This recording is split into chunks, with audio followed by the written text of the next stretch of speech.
Sir बारिश की वजह से बहुत ज़्यादा पानी अंदर आ गया है और जो ज़मीन थी नीचे से वो ज़मीन भी फट गई।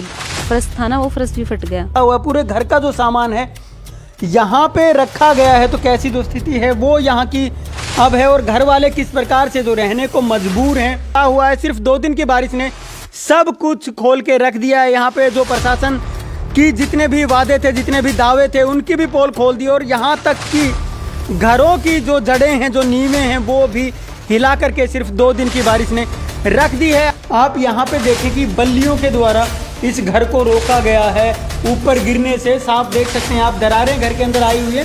यहाँ भी आप देख सकते हैं कि पूरी की पूरी जो दीवार है उसमें किस तरीके की दरार जोड़ के अंदर आती है और पूरा किस स्थिति में है साहब। हम तो धर्मशाला में रह रहे हैं जी, ये तो मकान तो गिरने वाला है, ये तो आपके सामने कि यहाँ से अपने ही घर से इन लोगों को सिर्फ 2 दिन की बारिश से इन स्थितियों से गुजरना पड़ा है और अब ये पलायन को मजबूर हो चुके हैं। स्टेट न्यूज़ हरियाणा में एक बार फिर से आपका स्वागत है और अभी भी हम गांव झाड़ोदा के अंदर ही मौजूद हैं, जो कि रेवाड़ी डिस्ट्रिक्ट का गांव है। और यहाँ पे लगातार फ़ोन पे फ़ोन हमें आ रहे हैं और यहाँ पे जो घरों की स्थिति है वो लगातार बद से बदतर होती जा रही है। गिरने की कगार पे सभी घर यहाँ पे आ चुके हैं। तो अभी भी एक घर से अभी फ़ोन आया और वहाँ पे हम पहुँचे हैं, तो वहाँ की जो स्थिति है वो आपको हम दिखाने की कोशिश करेंगे कि घर के अंदर लोग रह कैसे रहे हैं। घर वालों से भी बात करेंगे और क्या स्थिति इनके कमरों की हो चुकी है, इनके घर की हो चुकी है, वो हम दिखाने की कोशिश करेंगे आपको।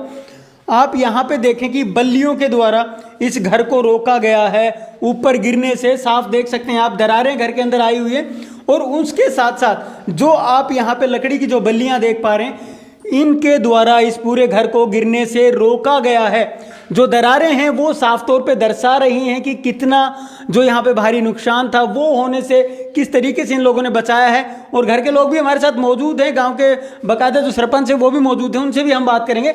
लेकिन आप जो घर की स्थिति है वो आप देखें किस प्रकार से हो चुकी है और लोग लगातार अब पलायन को मजबूर हो रहे हैं। हम वहाँ भी चलेंगे जहाँ पे कि ये लोग बता रहे हैं कि जहाँ धर्मशाला के अंदर इन लोगों ने अपनी जो स्थिति है बनाई हुई है और वहाँ पे रुकने को ये मजबूर हो चुके हैं। यहाँ भी आप देख सकते हैं कि पूरी की पूरी जो दीवार है उसमें किस तरीके की दरार जोड़ के अंदर आ चुकी है और पूरा घर यहाँ पे कभी भी गिर सकता है। इस स्थिति में ये घर आ चुका है और घर के जो लोग हैं उनसे भी हम बात करने की अब कोशिश करेंगे। पहले हम एक बार सरपंच से बात कर लेते हैं। सर आप बताएं, गांव के अंदर जो स्थिति बनी हुई है इसको कैसे निपटेंगे आप इस स्थिति से? सर नमस्ते, मैं सरपंच झाड़ोदा से जी। गांव के अंदर स्थिति बहुत ही ख़राब हो रही है। पानी की निकासी के लिए कहीं भी जगह नहीं है निकालने के लिए। मैंने ट्रैक्टर बड़ी में भी लगा रखा है जी पानी के लिए, और पानी की वजह से मकान बैठा है जी। बीपीएल परिवार से है। मैं सरकार से अनुरोध करता हूँ कि इस आदमी को जैसे तैसे करके सरकार से फंड दिया जाए।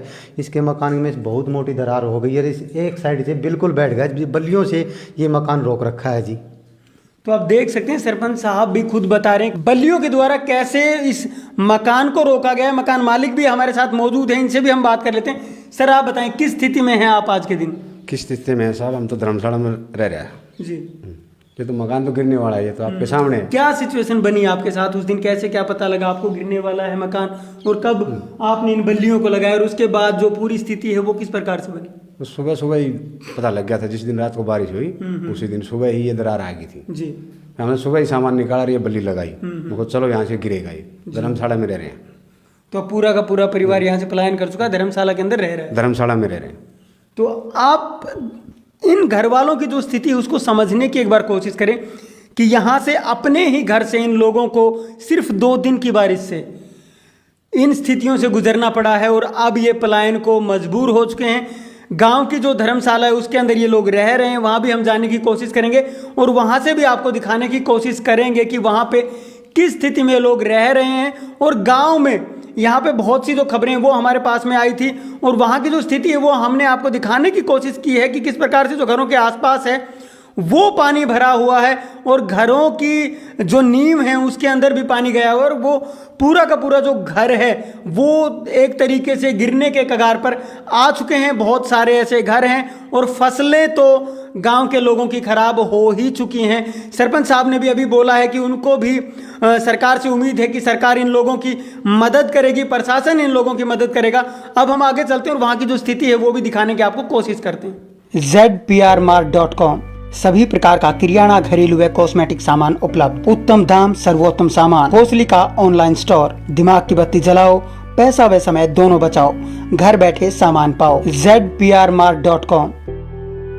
हमारा घर बारिश की वजह से गिरने की तरार पे आ गया है, इसलिए हमने धर्मशाला में रहने का फैसला लिया है। क्या स्थिति है अभी? सर, बारिश की वजह से बहुत ज़्यादा पानी अंदर आ गया है और जो ज़मीन थी नीचे से वो ज़मीन भी फट गई।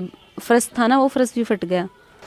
गांव की ही धर्मशाला के अंदर अब हम पहुंचे हैं, तो यहाँ पे लोग रहते हैं, तो वहाँ हम देखने के लिए पहुंचे कैसे क्या ये रहते हैं। अब आप देख सकते हैं यहाँ पे जो सामान है वो भी इन लोगों का आपको दिखाई देगा। अंदर की तरफ आप देखें, यहाँ पे जो सामान है इनका वो रखा हुआ है, पूरे घर का जो सामान है यहाँ पे रखा गया है। तो कैसी जो स्थिति है वो यहाँ की अब है, और घर वाले किस प्रकार से जो रहने को मजबूर हैं वो आप देख सकते हैं। जो घर अभी हमने आपको दिखाया था उसी घर की जो स्थिति है वो ये है कि उन्होंने अपना जो सामान है वो इस धर्मशाला के अंदर शिफ्ट कर दिया है और यहाँ पे वो पलायन करने को मजबूर हैं। जो घर की महिलाएं हैं वो भी आपको इधर नज़र आएंगी। अगर हम कैमरे में आपको दिखाने की कोशिश करेंगे तो यहाँ पे आप देख सकते हो घर की महिलाएं हैं वो भी यहाँ पे मौजूद है। और यहाँ पे एक चीज़ और है कि यहाँ पे जो लाइट वगैरह है वो भी नहीं है, फ़ोन से जो बैटरी है वो जलानी इनको पड़ रही है। तो आप सोच सकते हैं, समझ सकते हैं कि जो स्थिति है वो इस परिवार वालों की कैसी बनी है और क्या इनकी जो आज के दिन हालत हो चुकी है वो भी समझने लायक है। तो यहाँ आप देख पाएंगे, मैं आपको बार बार दिखाने की यही कोशिश करूँ कि ये धर्मशाला है और धर्मशाला के अंदर इन लोगों को रहना पड़ा है आकर के। इनकी घर की जो स्थिति थी वो बद से बदतर हो चुकी थी, घर गिरने की कगार पे आ चुका था और इसी वजह से इन लोगों को यहाँ पे पलायन करना पड़ा। और अब ये लोग यहाँ पे आकर के रह रहे हैं और इसी को अब इन्होंने घर बनाया। अब कब तक ये इसके अंदर रह पाएंगे वो कह पाना तो मुश्किल है, लेकिन अगर घर की स्थिति नहीं सुधरती है तो ऐसे ही काफ़ी लोगों को भी रहना पड़ेगा। क्योंकि अभी भी जो बारिश है वो धीमी धीमी आ रही है और लगातार अब जो बरसात का मौसम है वो चला हुआ है। सिर्फ 2 दिन की बारिश ने सब कुछ खोल के रख दिया है। यहाँ पे जो प्रशासन की जितने भी वादे थे, जितने भी दावे थे, उनकी भी पोल खोल दी और यहाँ तक कि घरों की जो जड़ें हैं, जो नींवें हैं वो भी हिला करके सिर्फ 2 दिन की बारिश ने रख दी है। अब ये सभी लोग यही चाहते हैं कि प्रशासन इनकी मदद करे किसी भी रूप में, ताकि इन लोगों को यहाँ से पलायन ना करना पड़े। नमस्कार, धन्यवाद, जय हिंद, जय भारत। ZPRmart.com। सभी प्रकार का किराना, घरेलू व कॉस्मेटिक सामान उपलब्ध, उत्तम दाम, सर्वोत्तम सामान, कोसली का ऑनलाइन स्टोर। दिमाग की बत्ती जलाओ, पैसा व समय दोनों बचाओ, घर बैठे सामान पाओ। ZPRmart.com।